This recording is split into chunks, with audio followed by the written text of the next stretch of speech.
Il est 19h, mesdames, messieurs, bonsoir et merci de votre présence. Manger du frais en période de Ramadan, la tendance locale, mais pour trouver du poisson frais actuellement, il faut se lever tôt.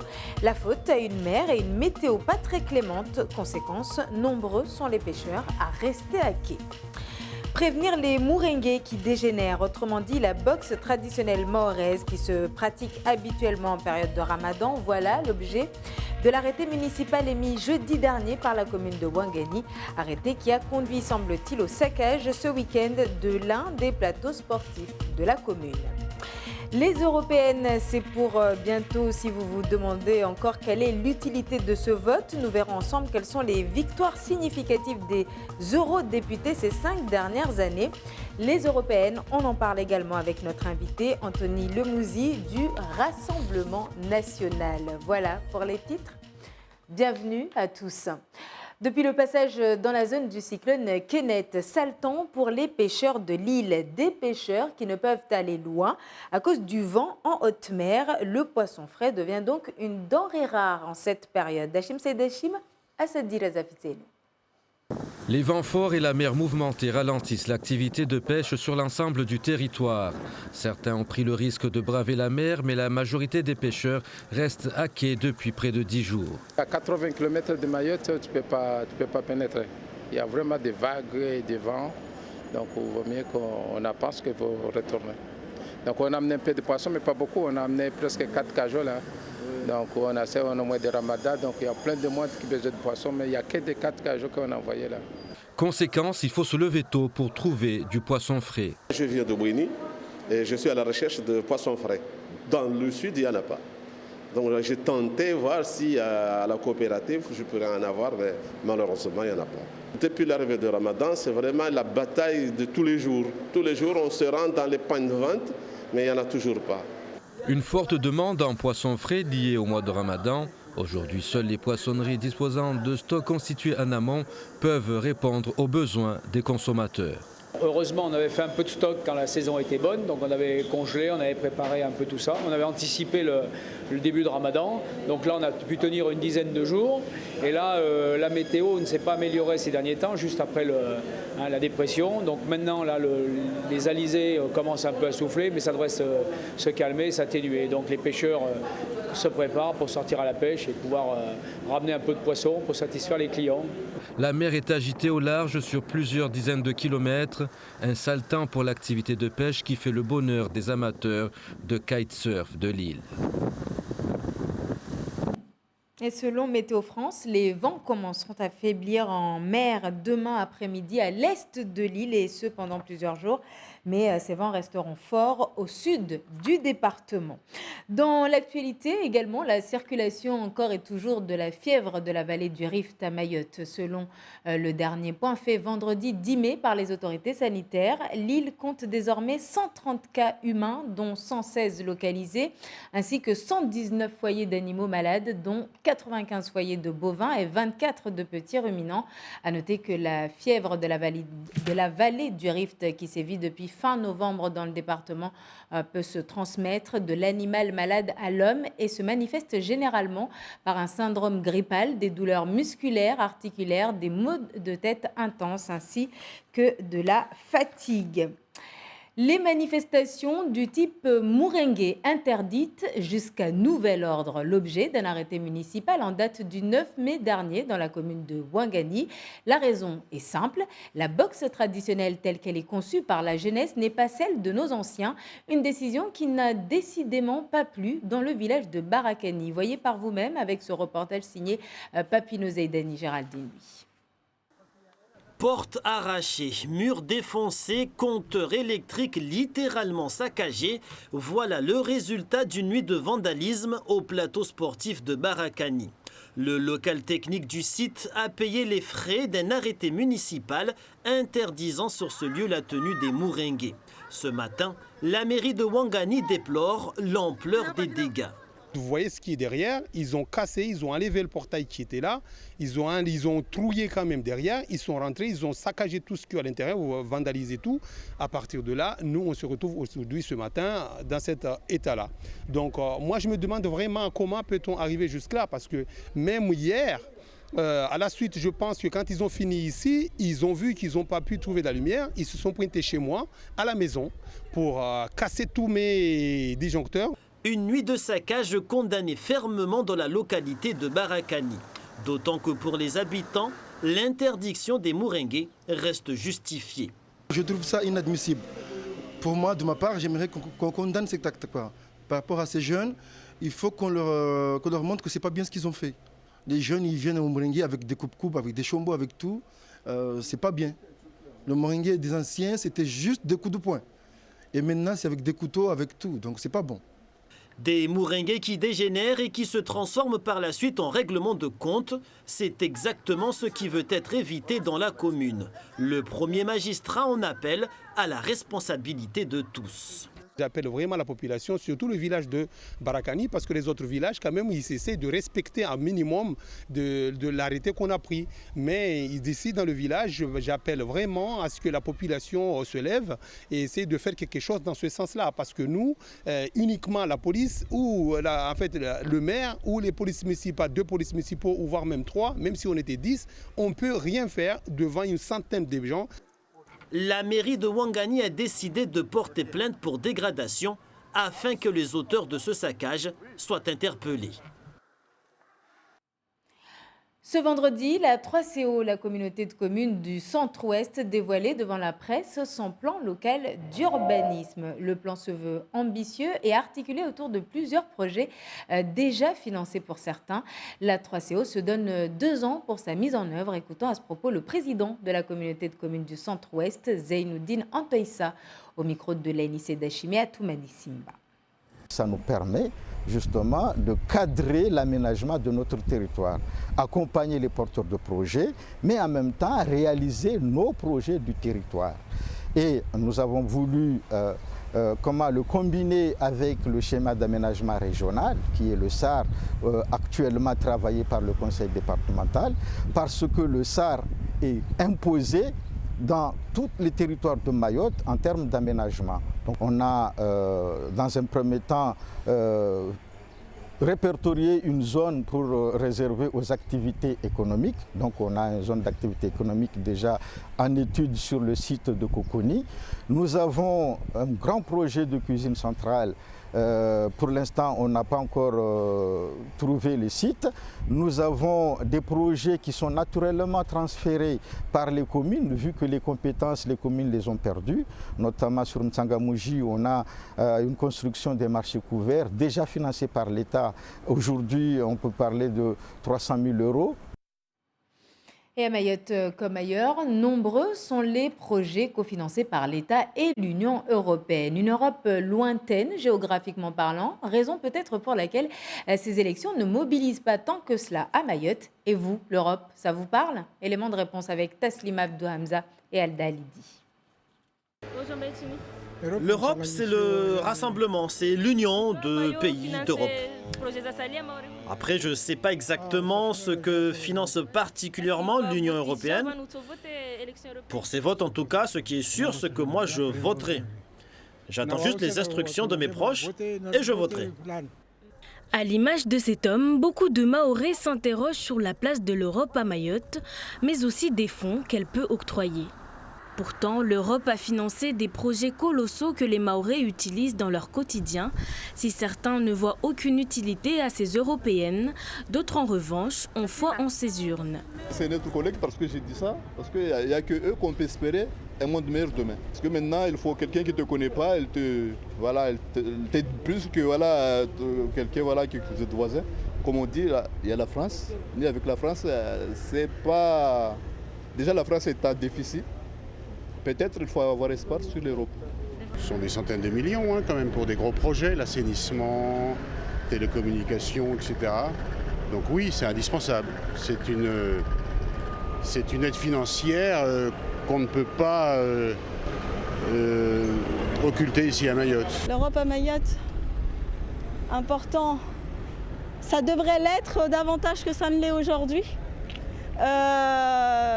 Sachant tout ce qu'on sait, et quand on parle Europe, on pense au financement. Et c'est bien dommage que Mayotte ne soit pas encore tout à fait au rendez-vous par rapport à ça. C'est pas de la faute du territoire, mais je pense que c'est un problème structurel, institutionnel, qui fait que voilà, les dossiers ont du mal à avancer. Du côté des jeunes, il est encore plus compliqué de s'intéresser à ce sujet. À la question « Connaissez-vous l'Europe ?», voici leur réponse. Est-ce que vous connaissez l'Europe? Non, je ne connais pas. Je ne suis jamais allée. D'accord. Est-ce que vous votez pour les élections européennes? Vous connaissez les élections? Non, je n'ai jamais voté parce que je ne suis pas née ici. Tu sais qui finance certains projets ici à Mayotte? Non. Et vous voyez pas ça en cours? Qu'est-ce que l'Europe fait pour Mayotte? Si, mais les années qui passent, on oublie. Mais je vais voir ça. Aux dernières élections européennes, sur 72 000 inscrits, 48 000 Mahorais se sont abstenus. Même si pour le moment on ne connaît pas les intentions de vote des Mahorais, 34 listes ont été déposées pour ces élections qui se dérouleront le 26 mai prochain. 34 listes au final en France pour choisir vos eurodéputés. Et si vous vous demandez encore quelle est l'utilité de se rendre aux urnes pour ce scrutin, voici quelques-unes des réussites des parlementaires européens ces 5 dernières années avec Christine Boss. Si vous doutez encore du rôle du Parlement européen et que vous vous interrogez sur l'importance d'aller voter, sachez que les députés européens n'ont pas chômé en 5 ans. À leur actif, l'interdiction progressive du glyphosate en 5 ans, là où la Commission européenne proposait 10 ans. Une victoire pour l'environnement. Autre victoire et pas la moindre, l'interdiction du plastique jetable d'ici 2021. Adieu gobelets et assiettes à usage unique, fini les touillettes à café, les pailles et les cotons-tiges, responsables de 80% des déchets plastiques. Autre succès, le fameux RGPD, ou Règlement général de protection des données, qui renforce et unifie la protection des données personnelles au sein de l'Union européenne. Victoire en demi-teinte, les députés européens ont voté à une large majorité l'ACCIS, une réforme ambitieuse de lutte contre l'évasion fiscale. Elle est bloquée par les États qui n'arrivent pas à s'entendre, car en matière de fiscalité, il faut l'unanimité.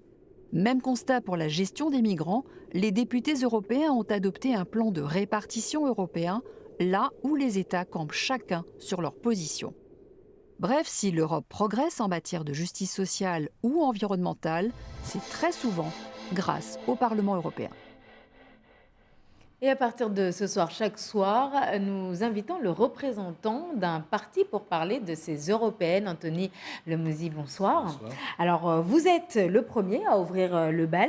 Lorsqu'on est militant, dans votre cas militant RN, et qu'on entend ce micro-trottoir, ces réactions tout à l'heure de ce que représente l'Europe ici, on se dit quoi? On est plutôt inquiet ou on sourit? Parce que je vous ai vu sourire pendant les réactions.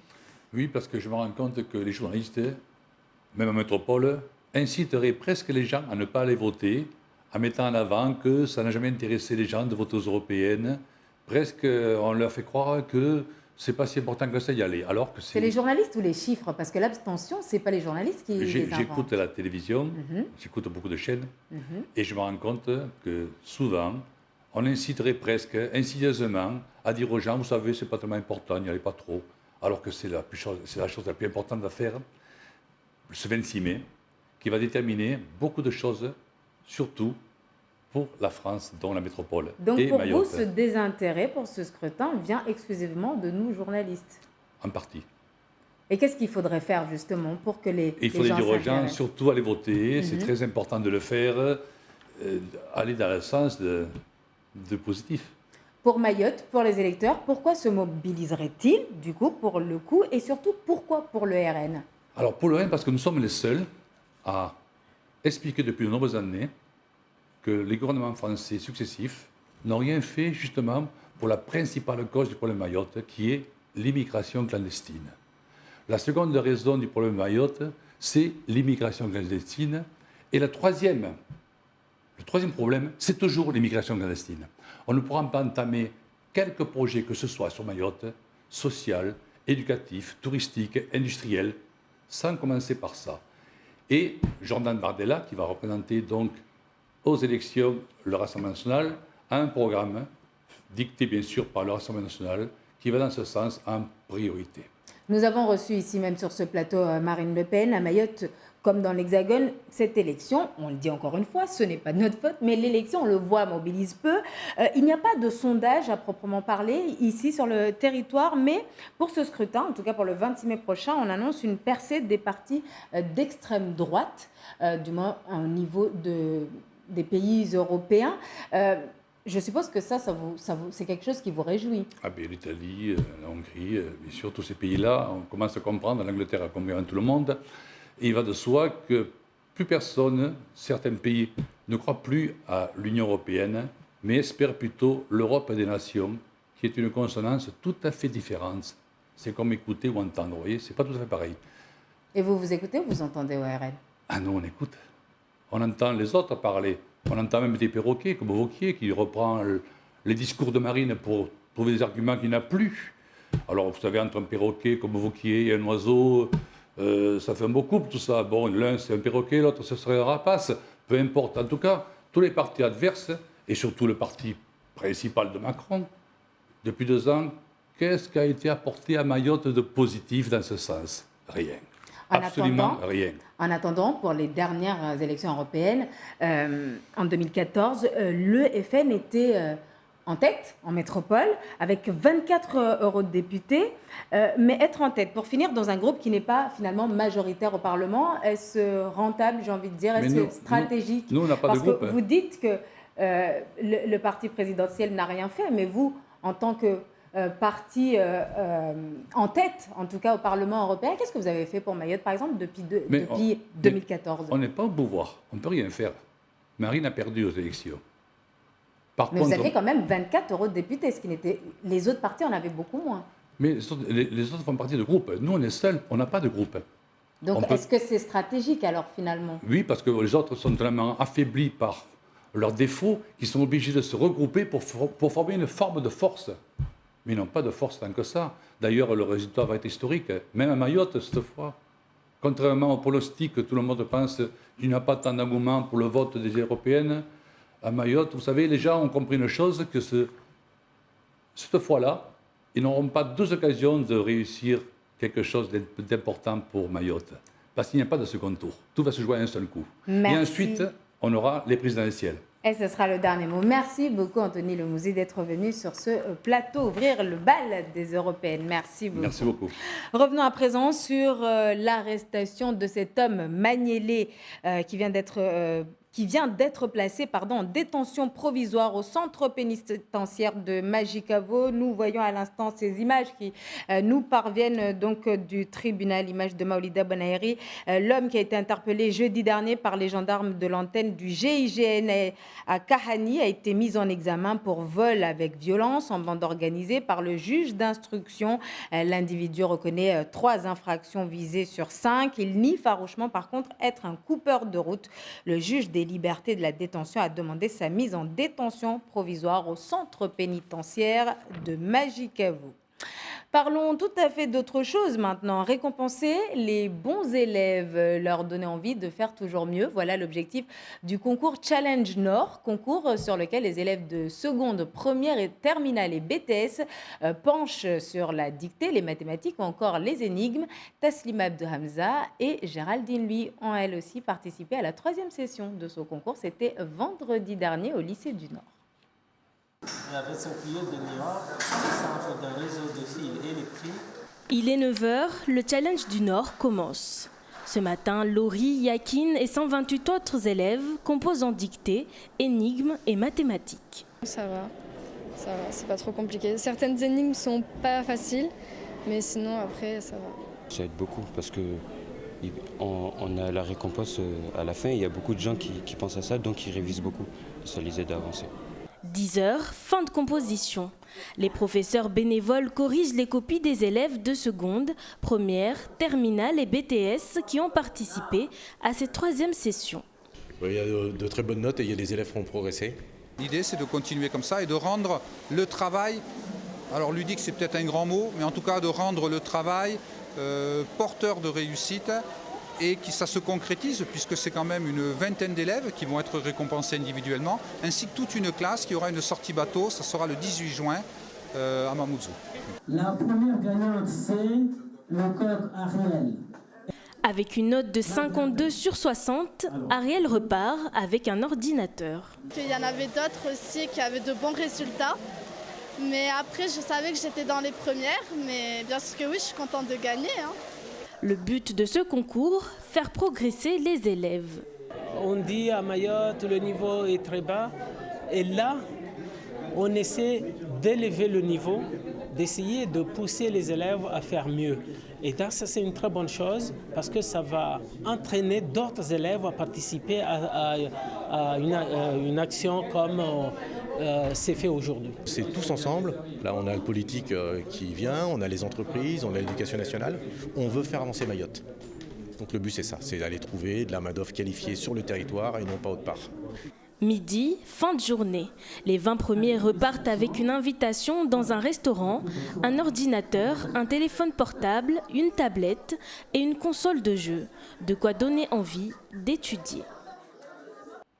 Et bravo à tous les participants en tout cas. Ainsi s'achève ce 19h. Merci de votre attention. Avant de nous quitter, je vous rappelle ces vents forts et cette mer agitée qui empêchent les pêcheurs de faire de longues sorties en mer. Conséquence, peu de poissons frais actuellement chez les vendeurs.